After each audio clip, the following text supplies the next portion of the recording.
Hello everyone, welcome back in biology class. Today is 17th of April 2021. This video is for class 9 and subject is biology and topic is transport across the plasma membrane.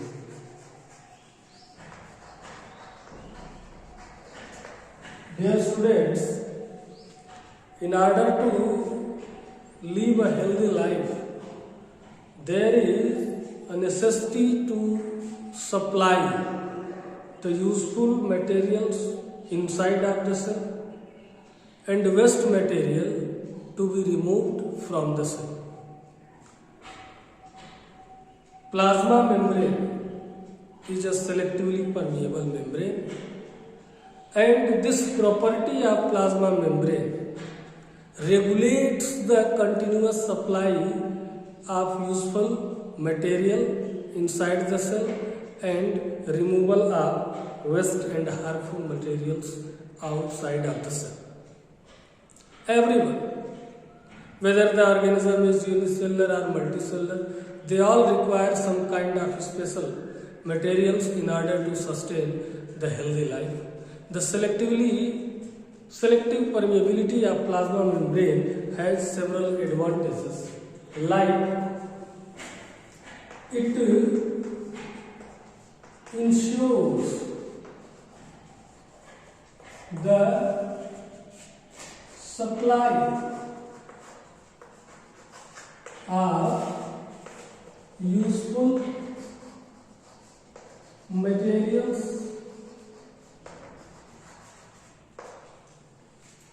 to the cell, means inside the cell.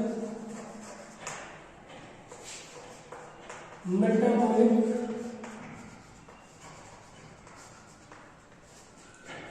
intermediates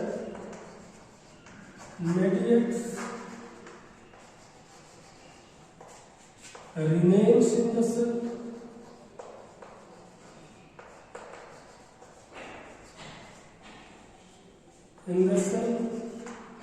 and secretions and wastes leave the cell, because the accumulation of harmful waste inside the cell will create the harmful effect over the function of organism. So these are some advantages, like the water, minerals, food stuffs and many other things need to supply inside the cell, and secretions and other type of toxic harmful materials necessary to remove from the cell, and metabolic intermediates, as I stated in the class also, that all kind of reactions that happens in our body or in the body of living are termed as the metabolism. They are the reactions of combination as well as of breakdown. So all kind of reactions going on, and it is not necessary that one kind of reaction will complete in only one step. Sometimes there are many steps in breakdown of or in combination of any material to form a product.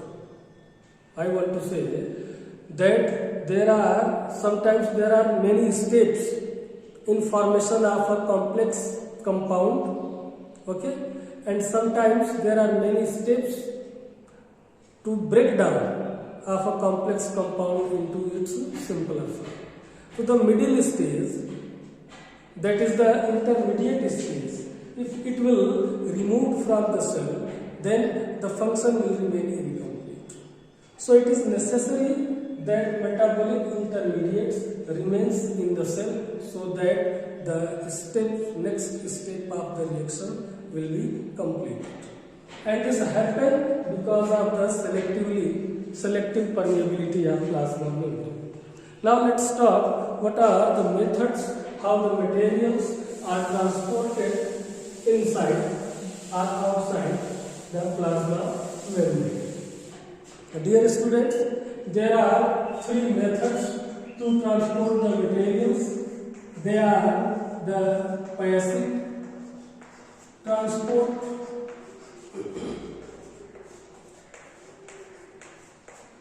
second is the active transport,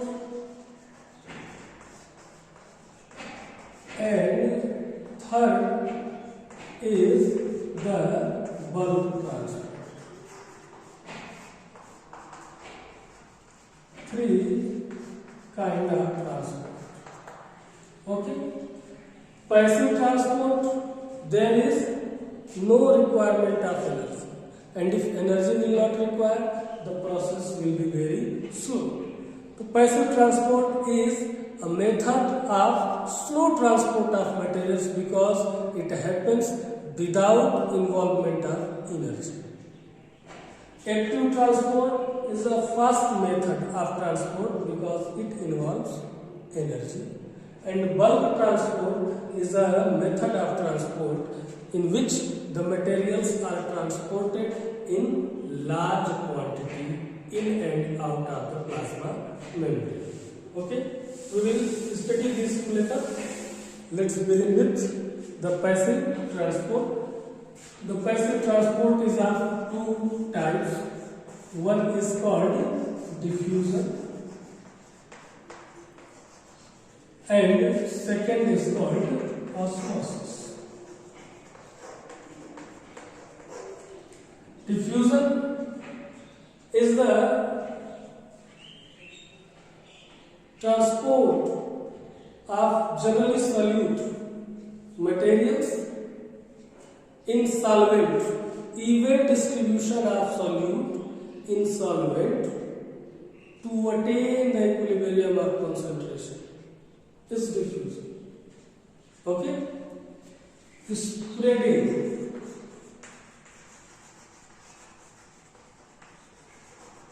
of solutes. Okay?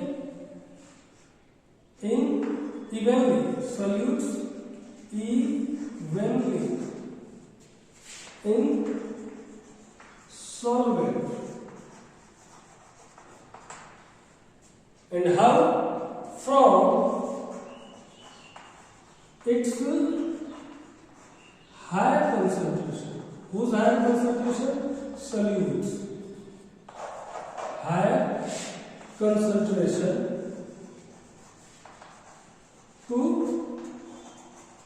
lower concentration. You can take here the example of just when we lit a incense stick. Incense stick means agarbatti. In one corner of the room, its fragrance spread out throughout the room. What happened actually? The fragrant particles of the incense stick evenly distributed throughout the air that is present in the room, so that we feel the smell of that fragrance stick throughout the room. Similarly, when we open a fragrance bottle, perfume bottle, at one place in the room, its smell spread throughout the room. So that is also the spreading of fragrant molecules throughout the air. Air behaves like a solvent, and the fragrant particles are behave like solute, and they are evenly distributed throughout the air.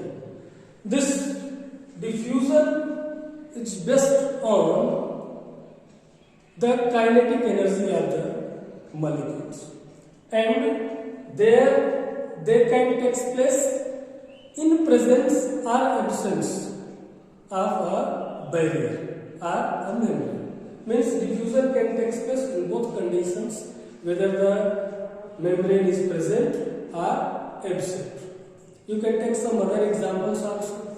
The concentration of carbon dioxide in surrounding atmosphere is very less, but it is very high inside our body. So carbon dioxide expelled out of the body to surrounding environment. There is a membrane barrier in our body. The concentration of oxygen is much more in atmosphere than the inside of the body. So oxygen move from outside to inside. There is a membranous barrier. So in both the conditions, the lighting of incense stick, the opening of perfume bottle, there is absence of membrane, and the movement of oxygen inside the body, movement of carbon dioxide outside of the body, there is a membrane. So it can take place in both conditions, whether membrane present or absent. Okay. Here osmosis is also similar to diffusion, but here the membrane is present, and here mostly the solvent moves. Here mostly solute moves. Here mostly solvent moves. Okay. 2.